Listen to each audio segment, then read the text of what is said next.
These 1960s toys seemed fun until kids started getting hurt. Toys made with uranium? That's crazy! They were so dangerous that they were banned. Imagine a group of kids playing outside and having the time of their life. Then they decide to load their Johnny Reb Cannon with cannonballs to have even more fun. This toy made the kids feel like real soldiers. Tommy, the smallest of the group, is always the first to fire. He aimed at this makeshift target, a wooden crate with an old rag over it, and pulled the trigger. Pop! The sound went up. The cannonball shot out at lightning speed, and instead of hitting the target, it landed on his friend Sally. She let out a sharp cry. The plastic ball struck her on her head. This is more than an ouch moment. It's not just Sally that got hurt playing with this toy. A lot of kids got hurt by the seemingly harmless toy. Yes, it was fun to pretend to be soldiers, but the Johnny Reb Cannon was too dangerous to stay on shelves. It wasn't long before this toy was banned in the 1960s.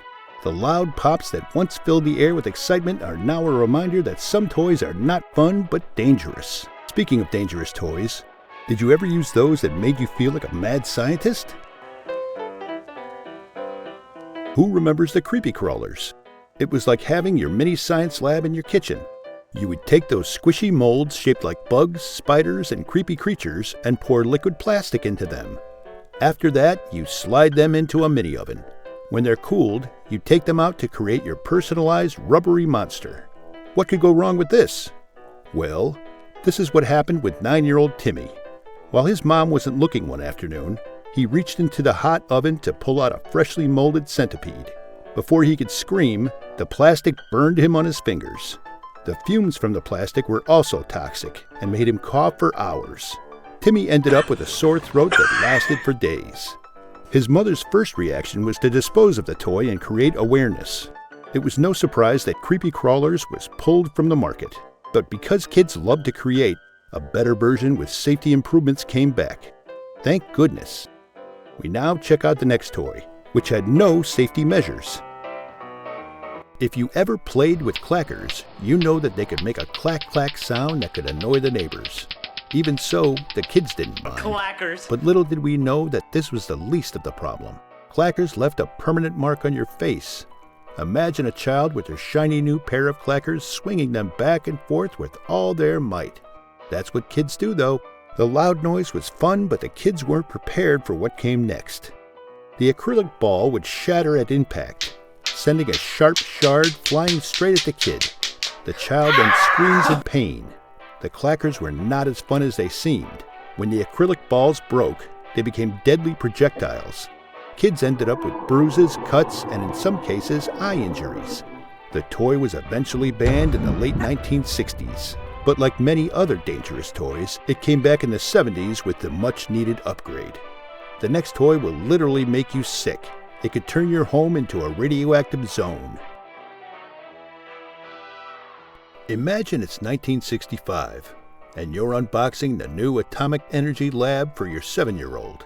He's excited for this new adventure. Unknown to you, you have a full set of equipment to measure radiation and learn about atomic energy. Here's where things get dicey. The toy had real uranium ore samples. Real ones, you say? That's correct. It was so close to reality that kids felt like a mad scientist. But then, in 1967, something happened. Bobby's dad noticed something wasn't right about this toy.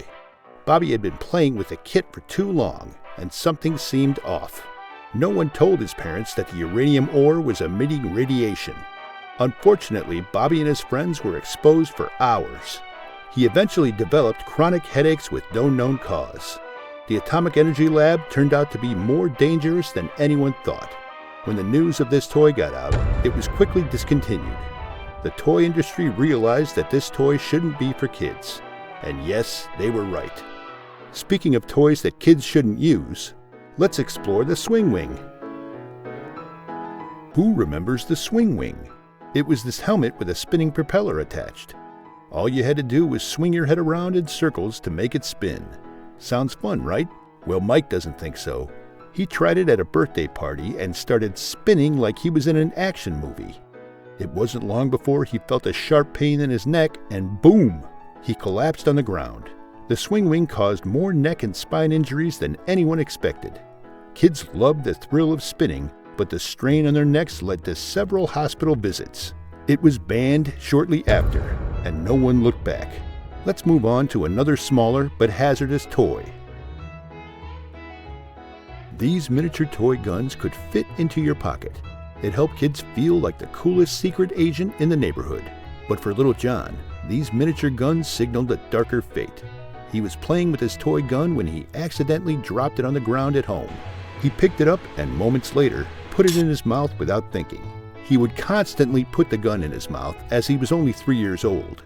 Later that year, his mother found him acting weird.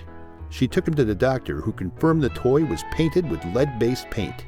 Lead poisoning causes serious health issues, like a stomach ache, muscle weakness, and brain damage that could last for years or even forever. These miniature toy guns were phased out immediately to avert more harm. It was one of the first toys that faced regulations in the 1960s. It gets scarier with this next toy that hikes blood pressure.